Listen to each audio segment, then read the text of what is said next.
Infrastructure will make or break your farm, and our current infrastructure for growing broiler chickens is definitely trying to break us. When we only had 50 birds, it was pretty easy to raise chickens, but as we've tried to scale our pastured poultry operation, we found that this is a pretty tough challenge. Ideally, we need to increase our revenue, increase our sales, so make more chickens, while decreasing our daily chore load because we have more than enough to do on a daily basis. Using my skills as both a farmer and an engineer, I think that I have made a pretty huge breakthrough.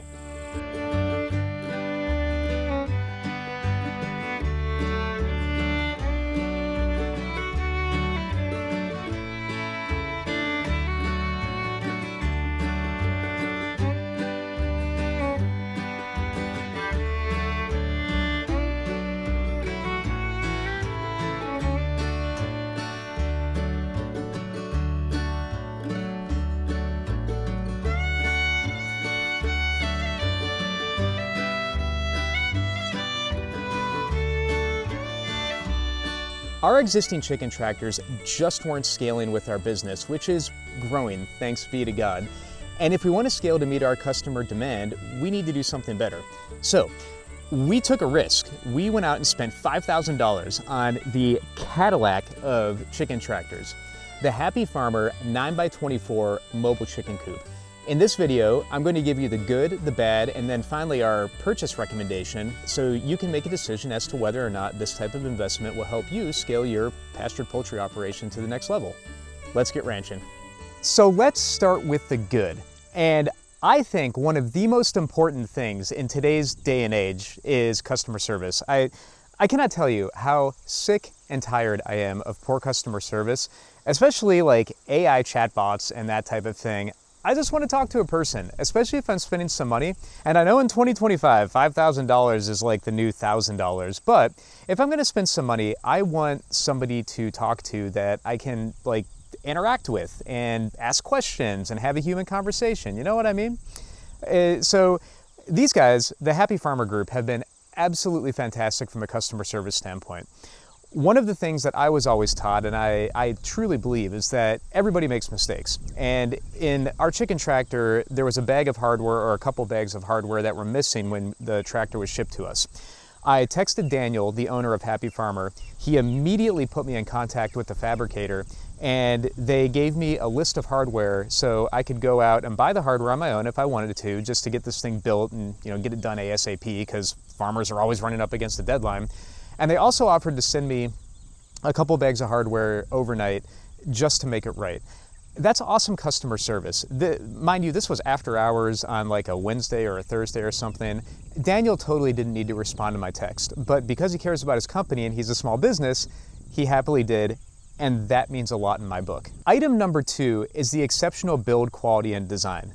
I work with equipment and machinery all day long at work, and I know what a good design is and I know what a bad design is. I've also designed things in my role as an engineer, and I know what my bad designs look like and I know what my good designs look like. This is an extremely well-designed piece of equipment. First of all, the whole thing is made of aluminum, which is great from a farm perspective. Steel rusts, wood rots. Everything we have on a farm is out in the elements 24 hours a day, 7 days a week, 365 days a year. Animal enclosures get an especially rough life because they have animals doing horrible things to them all day long. Having this coop built out of aluminum is absolutely awesome because it's just not going to rust. It's going to last and it's going to stick around. The overall packaging of the chicken tractor was good. So the literal packaging, it was shipped on a nice flat pack on a big skid. Everything arrived as it should. Farm equipment is notorious for two things. One is really poor shipping if you're going to have it shipped. They kind of assume it's going to get beat around, so they package it not really caring that it's going to get beat around, and that kind of stinks. You spend a few $1,000s on something that you want it to show up and look nice. Part and parcel with that, the other thing that farm equipment is notorious for is having horrible assembly instructions. I was pretty impressed with the assembly instructions from these guys. Not only did they have some YouTube videos that showed how to put things together and whatnot, but the actual assembly instructions were pretty decent. Somebody actually sat down and thought through this and put the ideas down on paper, and that's pretty cool. So I appreciate that when I'm out there in the rain and, in this particular case, a thunderstorm, trying to put this thing together. Most of the time, my wife is doing the work. Now, she is a strong farm woman and she's pretty awesome. She's also a very petite woman, and most of this stuff out here weighs way more than she does. It is a pain in the butt to move our standard chicken enclosures. We have to use the winch on the front of the RTV, drag these things around. They're just big wooden structures sitting on the ground. And man, it is super cool that she can just put the landing gear up and just move the whole thing downhill. It's pretty effortless. It's just less things that are hard to do on the farm. And like I said in the intro, we don't need more hard things to do around here. We have plenty of hard things to do. So kudos to the Happy Farmer team for making a very easy to move chicken tractor, even with a 16-gallon water tank on the back, which, you know, weighs at least 100 pounds, if not more. So that's pretty cool, and that's a big difference when you move these things every day. Quick pause. I know you want to hear about the bad, but please do not skip this part. We got to talk about something first, and that something is our legacy. We aren't just doing this for views, likes, or a hobby. We are working to build a business to hand down to our kids so that we can do our part to keep this farm going for another generation. And how do we build our business? By selling what we make. High quality, non-GMO, antibiotic-free chicken, beef, turkey, and lamb using regenerative practices that help the land, not hurt it. If you go to tryourfarm.com, we will ship you a sampler box to give us a shot and see if you can taste the difference. Frozen meat straight from our farm to your doorstep. We believe in our product so much that we will give you a 50% off discount on your first order placed through tryourfarm.com. Thank you, God bless, and now on to the bad. Staying in the vein of repositioning, I love that the entire thing is built very well, but it's lacking one kind of critical feature, and that's some type of attachment point for a tow strap or a hook or something, so that when we hook up an ATV to this and decide to drag it halfway across the farm or all the way across the farm, we have something to hold on to. Now, we hooked onto this door handle, which is a nice stout door handle, but it's totally not meant for doing that, and we bent it, and you know, that's on us. Also, the tow strap will slide from one side to the other just because it's a smooth aluminum handle. So it's really not an ideal situation.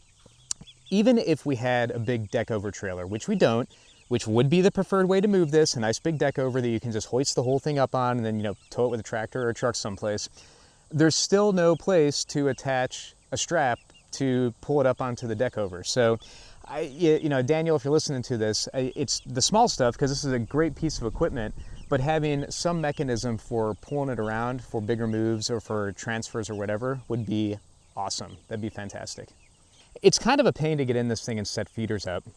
We don't want to have feeders from a chicken feeding perspective. We don't want to have feeders all crammed towards the front of the tractor. We want the birds to be able to get up. We want to actually force them to get up and move around and get some exercise, go get water from different waters, all that type of thing. And to do that, we have to put feeders in the back of the tractor, and ideally in the middle of the tractor too. The only way you can really access the back of the tractor is to undo these bungee cords on the tarp, and then you can lift the tarp up and get in to do your feeders and that type of thing, and that's okay. That's how we get into it. It's, again, it's not really a detractor because the overall design is so good and there's a lot of positives about it. It's not like this is a game changer or a showstopper. It's just you know, since I'm not the one who has to design it and fix it, if there was a way to make the tarp better, if it had some type of roll-up functionality, or I don't know, but getting access in the back of the tractor would be nicer. Honestly, it's not so much the back of the tractor, because we can take the corner up, we have easy access. It's the middle of the tractor.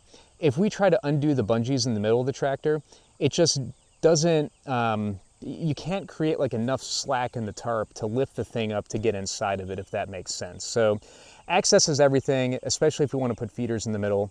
That's, you know, we just got to figure that out.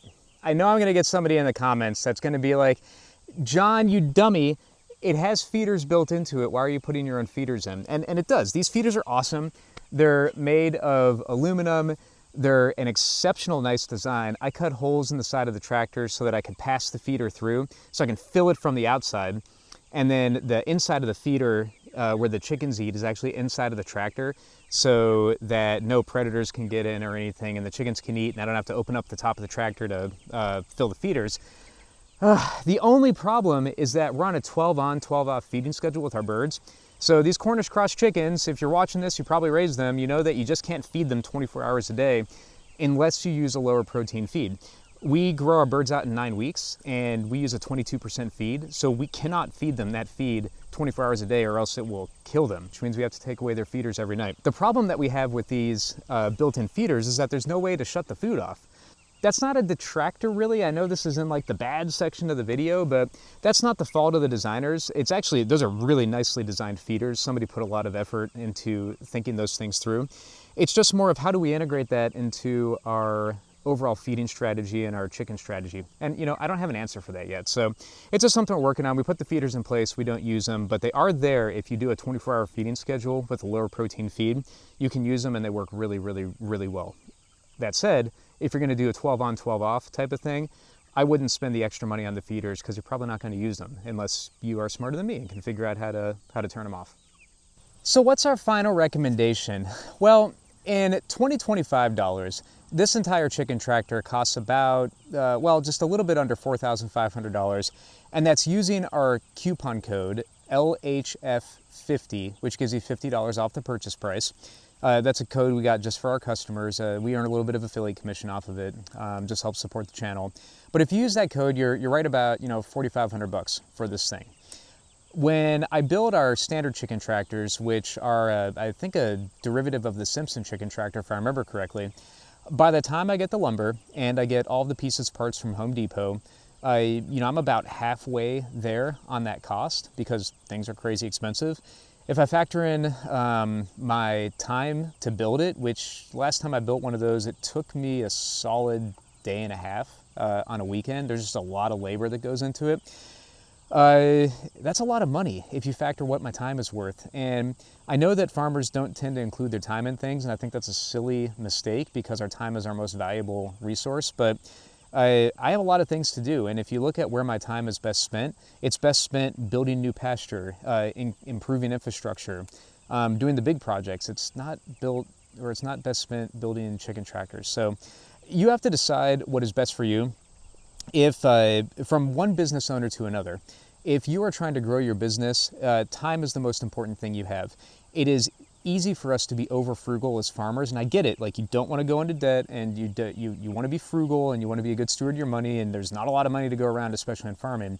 But if you are cheap with your time, you're never going to make a profit, if that makes sense. So if you're a small farmer and you're trying to become a medium-sized farmer or a big farmer with a pastured chicken operation, you really got to look at your infrastructure and make sure that it's working for you and not burning you out. That's the other thing. Make sure to build some rest in so you don't, hate farming after 2.5 years. So if you're a small farmer, I would recommend the Happy Farmer product. Is awesome. I would wholeheartedly recommend it. And remember, use our coupon code LHS50 to get $50 off. If you're a hobby farmer or you're just a homesteader, I think it's up to you. If you have the resources, by all means, buy once, cry once, and get it done. If you're trying to homestead on a shoestring budget and you can build a wooden tractor, heck man, out of those Simpson tractors, those things will probably last 5-6 years on pasture. Then you can build a new one. If you're only raising 75 birds at a time, which is more than enough for a couple of families, it's not a bad idea. So I think you just have to evaluate where you are at in your farming journey and go from there. Thank you so much for watching. Again, check us out at tryourfarm.com. God bless you all. Have a great day. Talk to you soon.